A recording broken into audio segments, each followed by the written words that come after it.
Bismillahirrahmanirrahim. I'm Dr. Amna Sajid, and today we are going to discuss acid base balance. So, there are two lectures on the topic of acid base balance. First lecture we will discuss today, and the next lecture will be uploaded in a few days' time.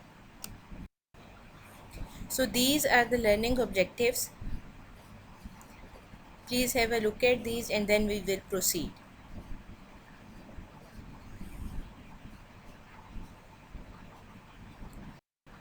Okay, before discussing acid base balance and the different components that are a part of acid base balance in our body, I am going to revise a few terminologies and a few concepts that are going to help you in the understanding of acid base balance. So, first of all, what are acids? Acids are those chemical species that are able to donate H positive ions or protons. So, acids can release protons. And what are bases? Bases are those chemical species which are able to accept protons or which are able to bind with protons. So, what are strong acids and strong bases? Strong acids and bases are those chemical species which are able to 100% dissociate inside an aqueous medium. So, they dissociate completely and quite rapidly in an aqueous medium. An example of strong acid is hydrochloric acid. Sulfuric acid is also a strong acid which dissociates completely in water. And examples of strong bases are potassium hydroxide, sodium hydroxide. So, what are weak acids and bases? In contrast to strong acids and bases, these weak acids and bases dissociate incompletely in an aqueous medium, and they also dissociate quite slowly. So, examples of weak acids is carbonic acid, and ammonium hydroxide is an example of a weak base. So the main difference between strong acids and bases and weak acids and bases is the degree of dissociation. Strong acids and bases are able to dissociate completely and rapidly in an aqueous medium, whereas weak acids and bases dissociate very slowly and incompletely in an aqueous medium.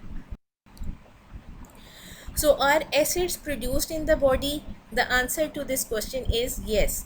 As you know, different metabolic processes are taking place in different parts of the body, as a result of which both volatile and fixed acids are continuously being produced inside our body. So, what is meant by volatile acids and fixed acids? Volatile acids, as the term suggests, are those acids which are present in gaseous form. For example, carbon dioxide. So, carbon dioxide is continuously produced in our body as a result of respiration, and this carbon dioxide is an example of volatile acid, and which is present in the form of gas, and it can be removed from the body via lungs. So, what are fixed acids? Fixed acids are the opposite of volatile acids. These are not gaseous in nature and they cannot be removed from the body via lungs. So, fixed acids, there are many examples of fixed acids that are produced in different metabolic reactions taking place in our body. For example, lactic acid, phosphoric acid, sulfuric acid, and ketone bodies such as acetoacetic acid and hydroxybutyric acid are also examples of fixed acids. So, the point to remember is that in our body, as a result of different metabolic processes, different types of acids are being produced, and these acids contribute towards lowering of pH of different body fluids. So, in our body, there needs to be some mechanism that is going to resist the change in pH which results from the continuous production of different volatile and fixed acids, and these mechanisms form the basis of acid base balance in our body that we are going to discuss in detail in the lectures on acid base balance. So, what is meant by pH? We uh, use the term pH quite regularly in biochemistry. So, what is meant by pH? pH is basically the negative log of hydrogen ion concentration. So, pH is a means of expressing hydrogen ion concentration. And why do we use pH to express hydrogen ion concentration? Because normally the concentration of hydrogen ions inside our body fluids is very low, so it is more convenient to express this concentration in the terms of pH. And pH is the negative log of hydrogen ion concentration, and there is an inverse relationship between pH and hydrogen ion concentration. What does that mean? It means that lower the pH, higher the concentration of hydrogen ions, and higher the pH, lower the concentration of hydrogen ions. So a low pH value means a high concentration of hydrogen ions, and a high pH value means low concentration of hydrogen ions. That is why we say that pH and hydrogen ion concentration have an inverse relationship. And the point to remember from biochemical as well as your examination point of view is that a unit change in pH means a tenfold change in hydrogen ion concentration. So if for example we say that pH has dropped from 7 to 6, then it means that the hydrogen ion concentration has increased 10 times. Similarly, if we say that pH has increased from a value of 6 to 7, this means that hydrogen ion concentration has dropped 10 times. So this is a very important point that you should remember. So this slide shows a very important equation known as Henderson-Hasselbalch equation, and it shows that pH of a medium is equal to pKa plus log of the ratio of concentration of base to the concentration of acid in a buffer system. You have studied this equation before. We will discuss it later in quite more detail later in the lecture, but right now you need to understand what is meant by pKa. So pKa is the dissociation constant of an acid, and what is meant by dissociation constant? It is the concentration, it is the pH at which half or 50% of the acid is present in dissociated form, and it is a constant value. So the pH value at which half of the acid will be present in dissociated form will be known as dissociation constant of that acid, and it has a constant value. So in a buffer system, the pH is determined by the concentration of the basic element of that buffer system and the acidic element of the buffer system. As you can see in this equation, A negative represents the basic component as it is able to bind with a proton, and HA represents the acidic component which because it is able to donate or release a hydrogen ion or proton. So the Henderson-Hasselbalch equation is pH of the medium is equal to pKa plus log of the ratio of basic components concentration to acidic components concentration. As pKa is a constant, so this pH will be dependent upon this ratio. So this is a revision of the same constant of the same concept.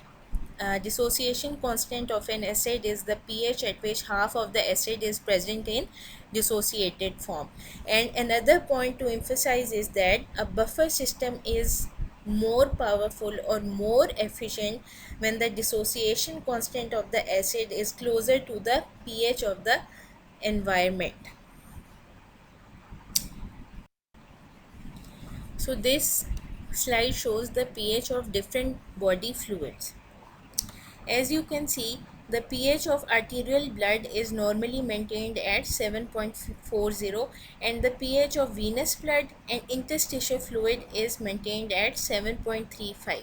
So this slightly lower value of pH of venous blood as compared to arterial blood is due to the production of carbon dioxide as a result of cellular respiration. So this carbon dioxide which is produced inside the cells diffuses into the venous blood, and as it is a volatile acid, it contributes towards slight lowering of pH. So that is why venous blood has a slightly lower value of pH as compared to the arterial blood. And same is the case with interstitial fluid. Its value is slightly lower because of the presence of carbon dioxide. So the pH of intracellular fluid is usually maintained at 6.0 to 7.4, and this low value is also due to the production of different types of volatile and fixed acids inside different body cells. So the pH of urine is also variable. It can vary from 4.5 to 8.0, and the pH of urine is dependent upon the excretion of the degree of excretion of hydrogen ions by the kidneys, and we will discuss this point later. So, as different variable amounts of hydrogen ions can be excreted by the kidneys depending upon the pH of extracellular fluid inside our body. So gastric juice, its pH is very low at 0.8 due to the presence of a very strong acid, hydrochloric acid, inside the stomach, because hydrochloric acid is being produced by parietal cells inside the stomach for digestion purposes. So that is why gastric juices have a very low pH, and usually it is maintained at 0.8.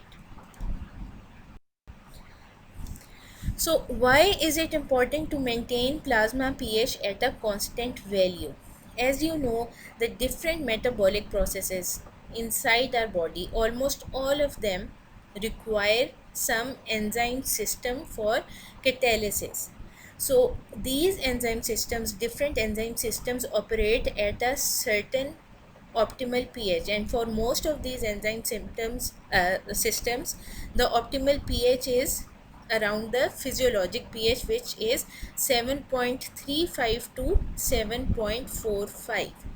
So we need to maintain the pH of different plasma fluids at a certain value for different enzyme systems to work efficiently or to perform their function efficiently, because there is an optimal pH for every enzyme system at which they are functioning to their maximum efficiency. So if the pH of different body fluids starts changing due to the presence of different fixed and volatile acids inside the body, then that would be a very big problem, as different metabolic processes would not be able to take place normally due to inefficient enzyme systems. That is why we need some mechanisms inside the body that are going to resist changes in fluid pH, and these different mechanisms form the basis of acid base balance inside our body.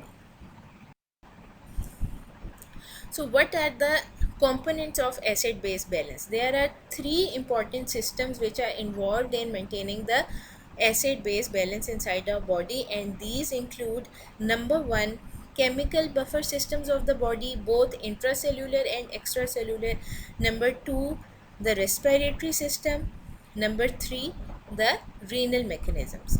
So the chemical buffer systems, which we will discuss later, they are the first line of defense against changes in pH, and they act within seconds. So they act immediately to resist changes in pH.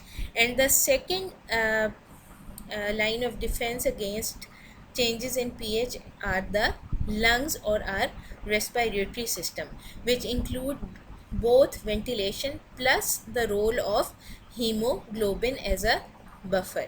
And this respiratory system comes into play within minutes and to resist changes against pH.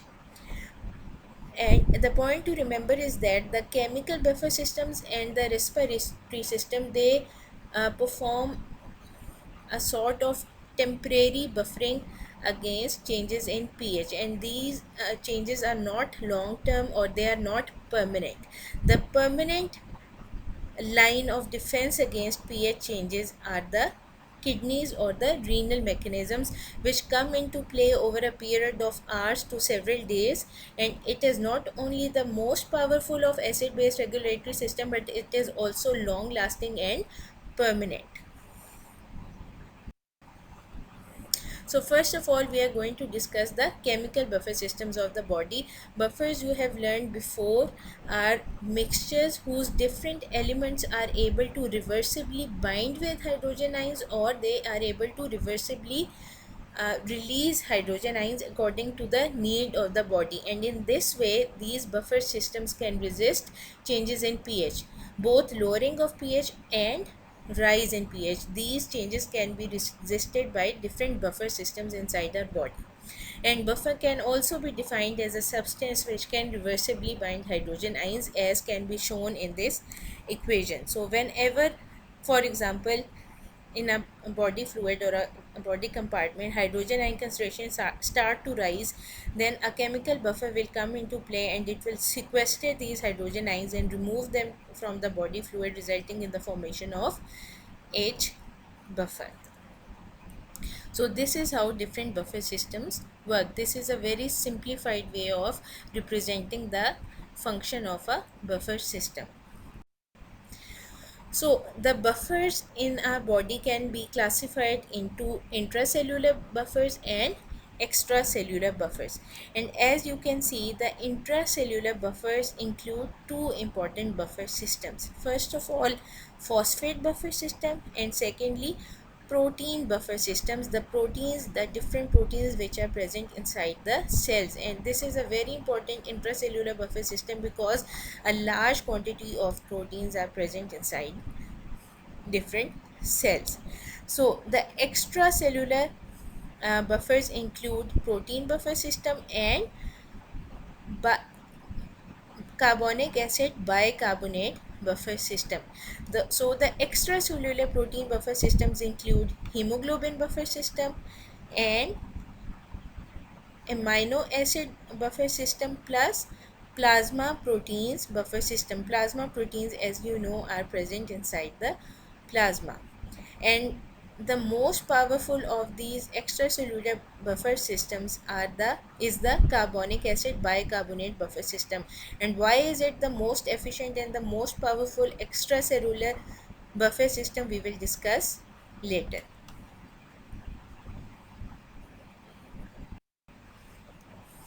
So first of all, we are going to discuss the bicarbonate buffer system, which we just mentioned that it is an extracellular buffer system.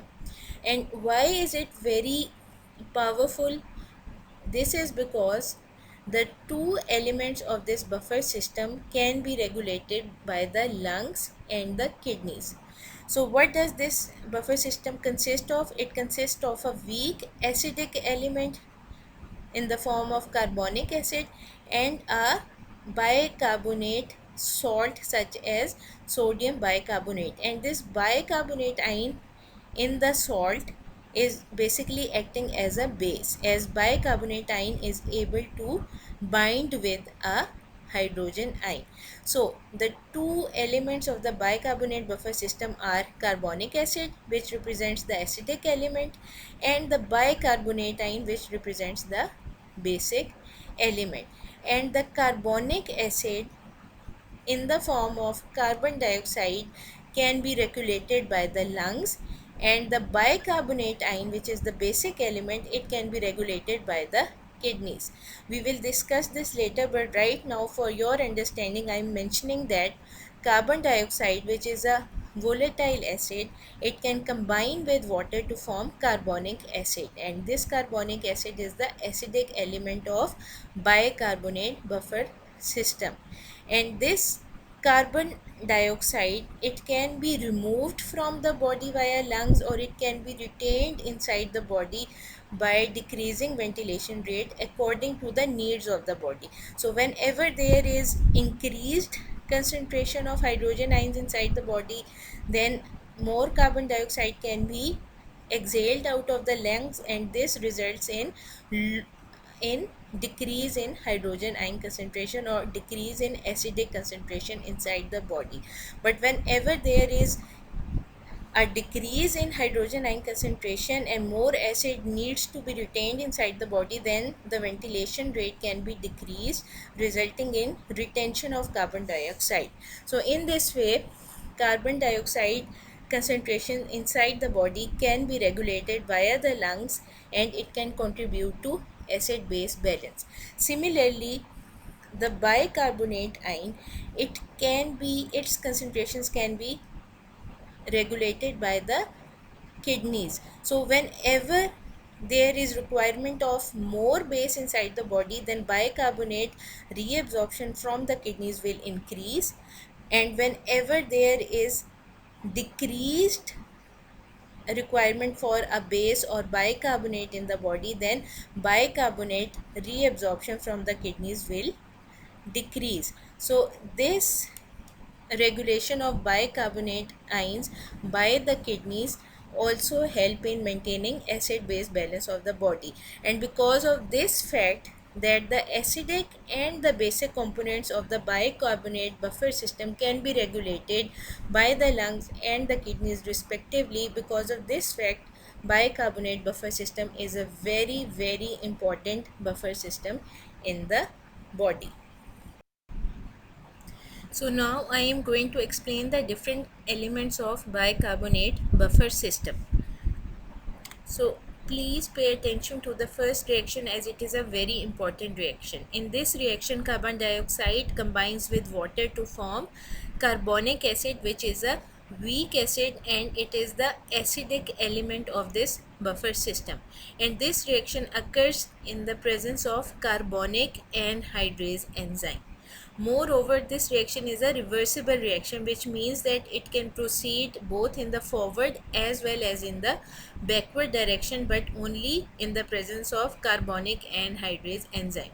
And this enzyme is present in different body cells such as the erythrocytes and renal tubular cells, etc. So why is this reaction very important? Because this reaction shows that the acidic component of this buffer system can either be carbonic acid, or we can also take carbon dioxide as the acidic component of this buffer system, because carbon dioxide is ultimately going to react with water and form carbonic acid. So when we talk about the acidic element of bicarbonate buffer system, we can either say carbon dioxide or we can also say carbonic acid. So carbonic acid, as it is a weak acid, it can dissociate weakly into hydrogen ions and bicarbonate ions, but this dissociation is not complete, or it is not 100%. That is why carbonic acid is a weak acid.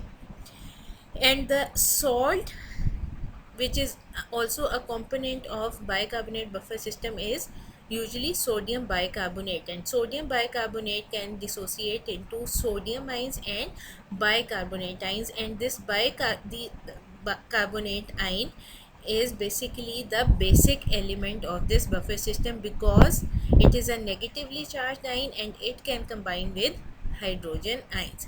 So carbonic acid or carbon dioxide is the basic element of this system, and bicarbonate ion represents the basic component of this system. And if we combine all these reactions, we get carbon dioxide plus water in the presence of carbonic anhydrase form carbonic acid, which can dissociate into hydrogen ion and bicarbonate ion. And carbonic acid or carbon dioxide represent the basic element of this system, and this bicarbonate these are the acidic component of this system, and the bicarbonate ion is the basic component of this system, as it can combine with hydrogen ion to form carbonic acid. And this bicarbonate ion can also combine with sodium ion to form the salt sodium bicarbonate.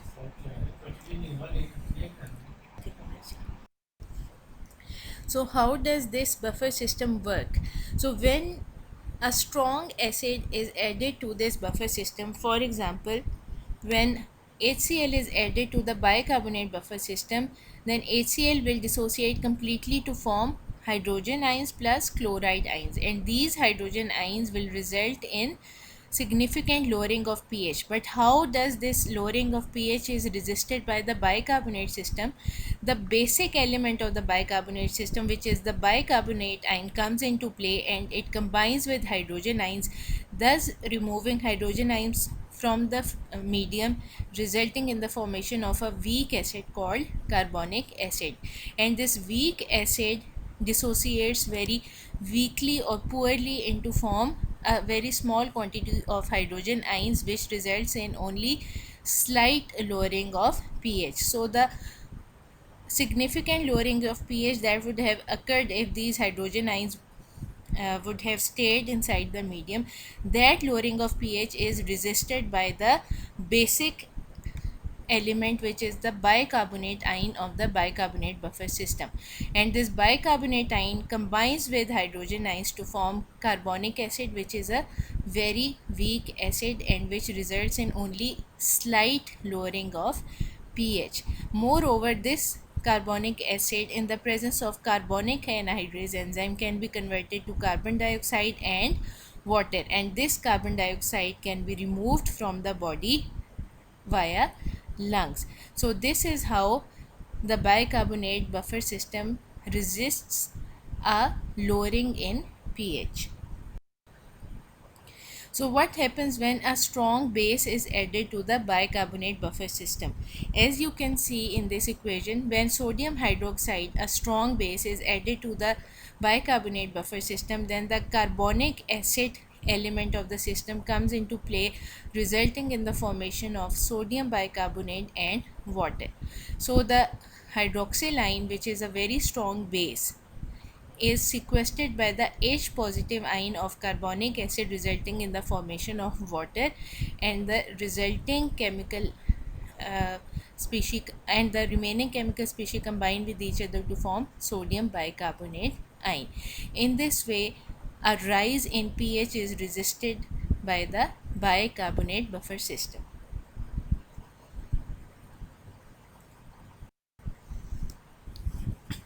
So this slide shows the representation of bicarbonate buffer system in the form of Henderson-Hasselbalch equation. And you do not need to go into much detail, you just need to remember that the pKa of carbonic acid is 6.1, which is a constant value. And this equation shows that the pH of the medium where the bicarbonate buffer system is present is dependent upon the ratio of bicarbonate ion concentration and the concentration of the acidic component of the buffer system, which can be represented by either carbonic acid concentration or the partial pressure of carbon dioxide. And when we use partial pressure of carbon dioxide in this equation, then it needs to be multiplied by 0.03. But if we are using the concentration of carbonic acid in this equation, then we do not need to multiply it by 0.03. I hope it is clear. Once again I am repeating, this equation shows that the pH of the medium where bicarbonate buffer system is present depends upon the ratio of bicarbonate ion concentration and carbonic acid concentration. So the ratio of basic component to the acidic component is important in maintaining the pH of the medium. So in order to maintain the normal physiologic pH inside the body, which is 7.35 to 7.45, the ratio of bicarbonate ion to carbonic acid concentration should be 20:1. If this ratio is disturbed, then it would lead to disturbance in pH of our body fluids. So now we are going to discuss the phosphate buffer system. Phosphate buffer system is an intracellular buffer system, and in addition to buffering intracellular fluids, it is also a very important buffering system inside renal tubular cells, which we will discuss in more detail when discussing renal mechanisms of acid base balance. So the point to remember is that phosphate buffer system plays a major role in buffering renal tubular fluid and intracellular tubular fluid, and the two components or the two elements of this system are H2PO4 negative or dihydrogen phosphate, which represents the acidic element of this system, and HPO4 2 negative or monohydrogen phosphate, which represents the basic element of this buffer system. So H2PO4 negative is able to donate or release a proton, whereas HPO4 2 negative is able to accept or bind with the proton. That is why this is basic and this is the acidic component of phosphate buffer system. So how does this phosphate buffer system work? So what happens when a strong acid such as HCl is added to the phosphate buffer system? So when HCl will be added to a medium which contains phosphate buffer system, then Na2HPO4, as you know, HPO4 is the basic element of the system. So HPO4 to negative will combine with H positive ion, resulting in the formation of dihydrogen phosphate, and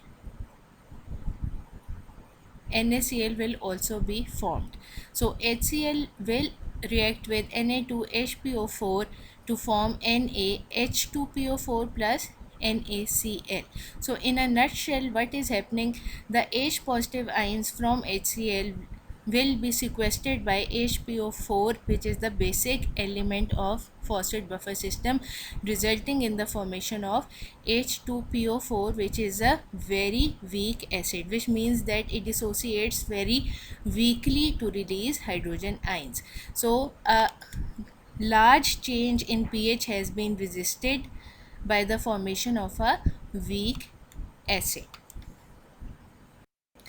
So what will happen if a strong base such as sodium hydroxide is added to the phosphate buffer system? So the hydroxyl ion, which is basically acting as the base, as this hydroxyl ion will be hydroxyl ion is the basic component as it combines with hydrogen ions. So this hydroxyl ion will be sequestered by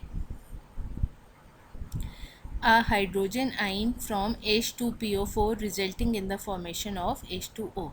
So hydroxyl ion from NaOH and a proton from NaH2PO4 will combine to form H2O, and in this way the strong base will be removed from the medium, resulting in very slight increase in pH.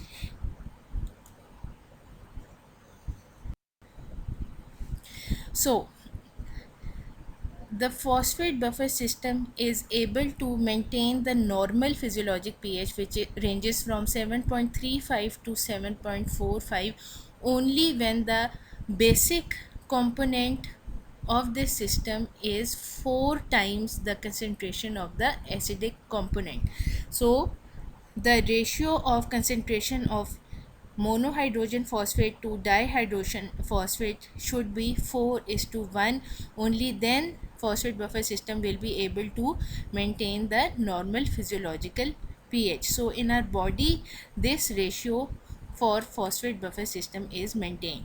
For the bicarbonate buffer system, the ratio of base to acidic component was 20:1, and for phosphate buffer system it is 4:1, and this is a very important point from both biochemical and from your examination point of view. So you should remember these ratios. So proteins, which all act both as intracellular as well as extracellular buffer system. How do they act as buffers?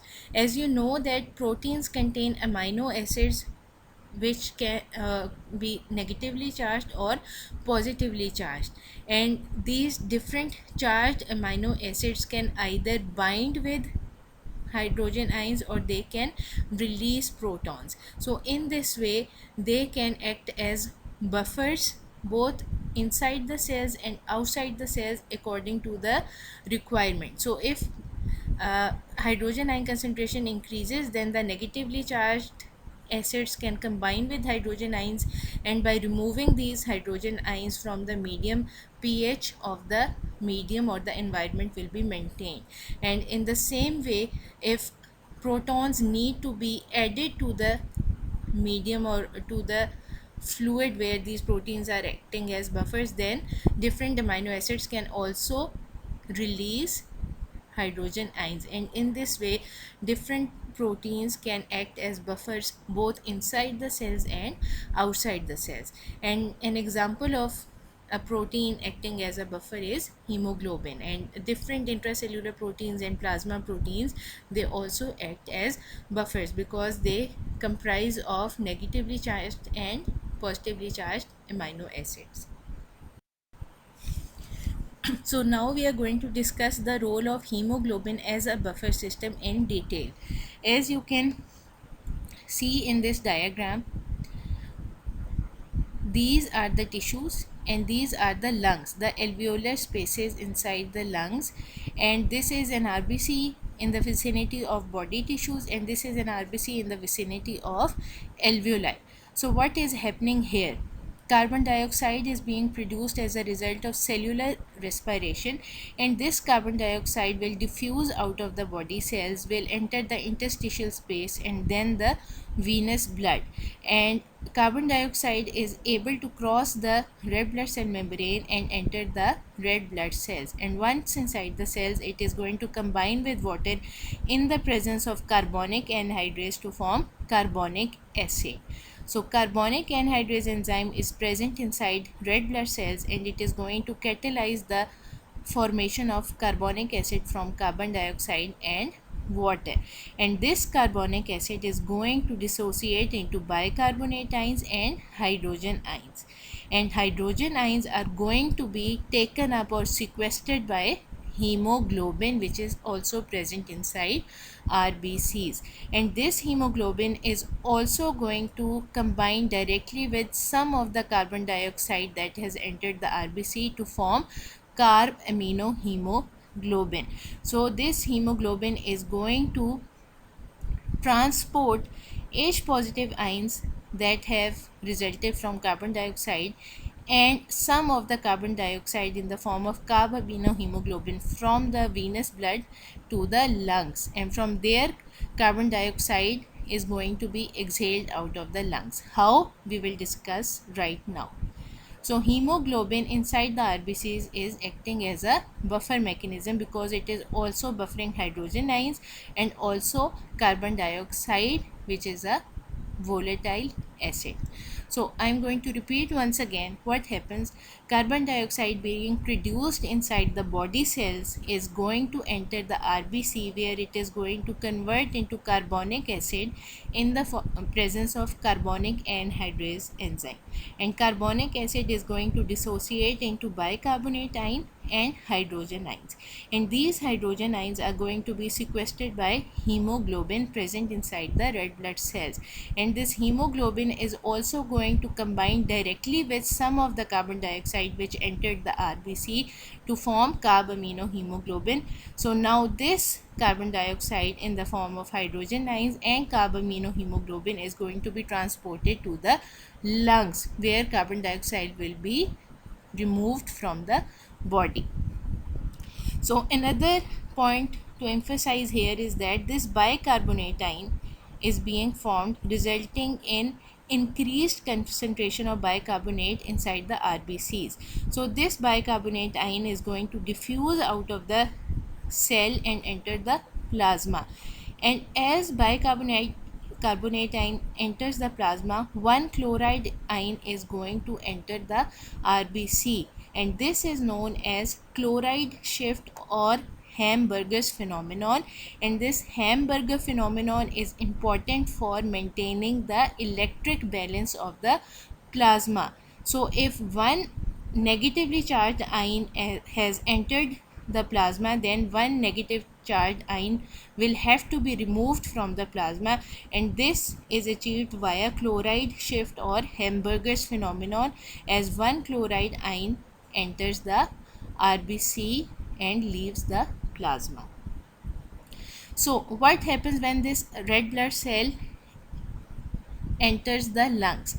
So once inside the lungs, the bicarbonate ion is going to move in the opposite direction.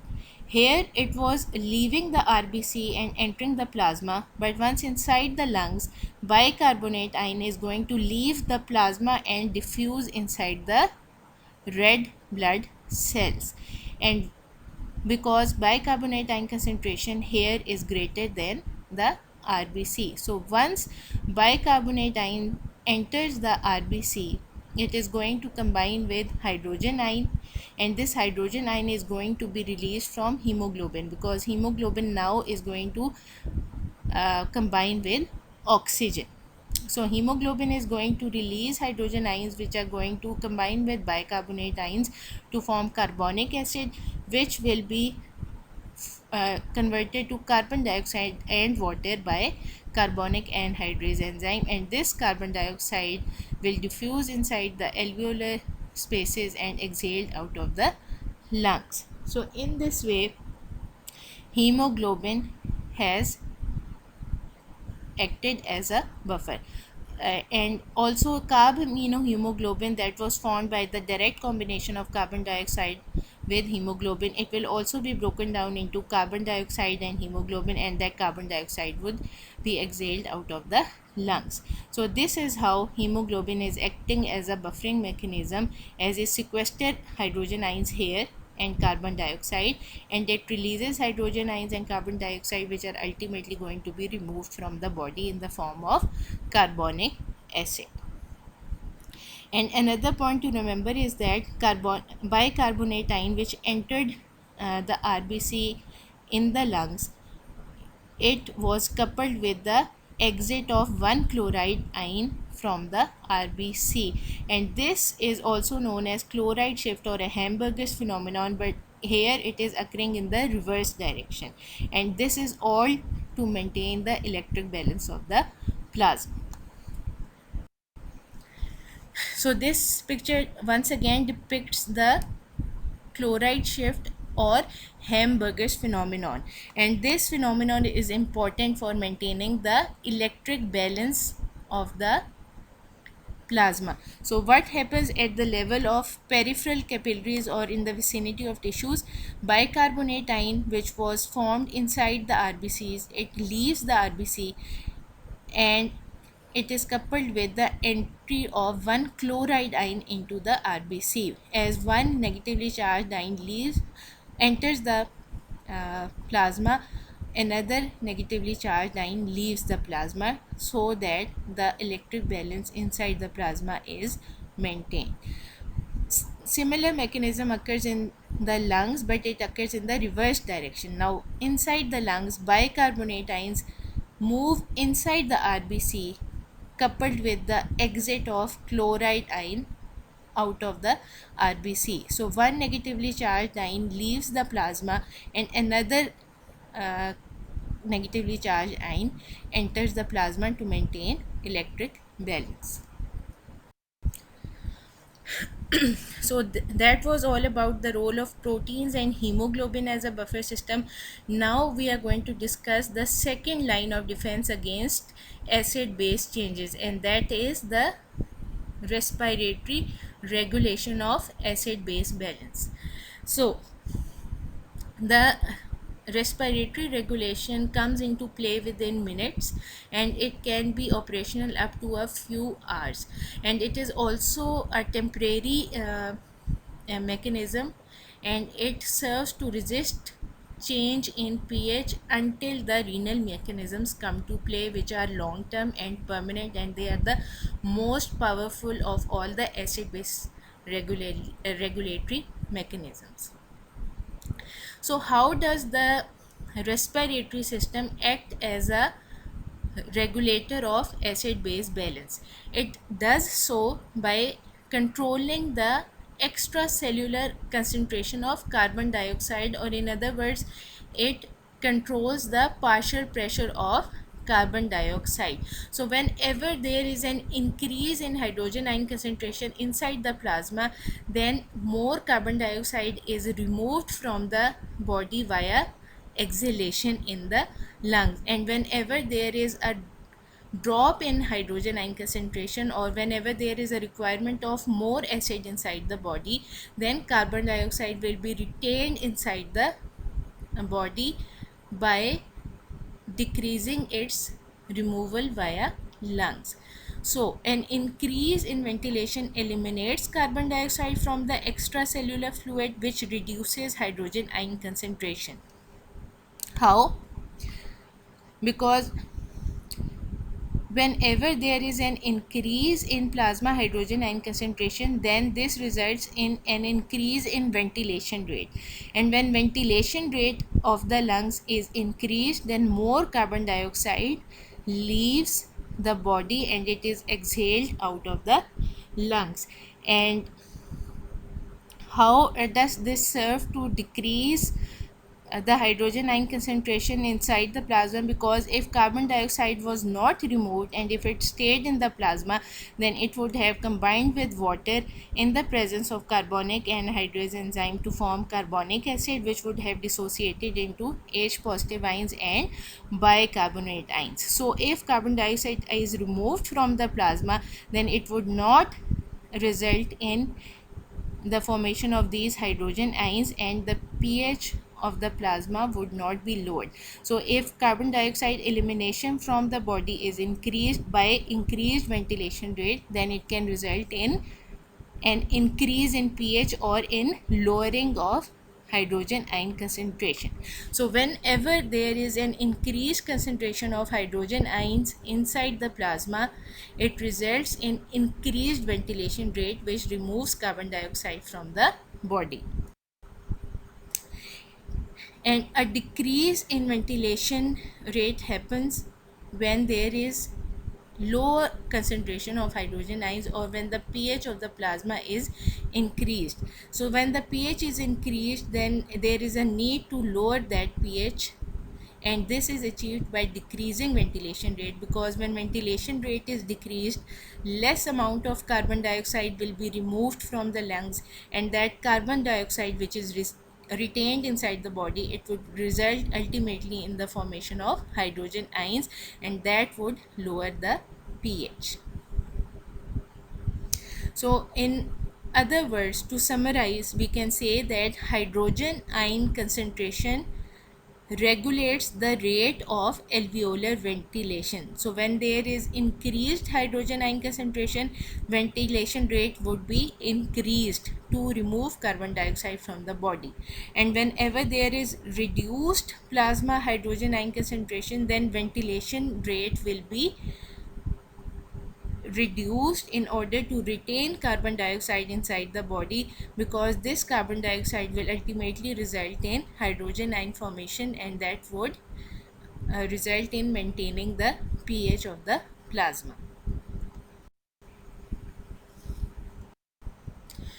So generally the respiratory control of hydrogen ion concentration is about 50 to 75% effective in resisting pH change, and the buffering power of the respiratory system is 1 to 2 times that of the extracellular chemical buffers.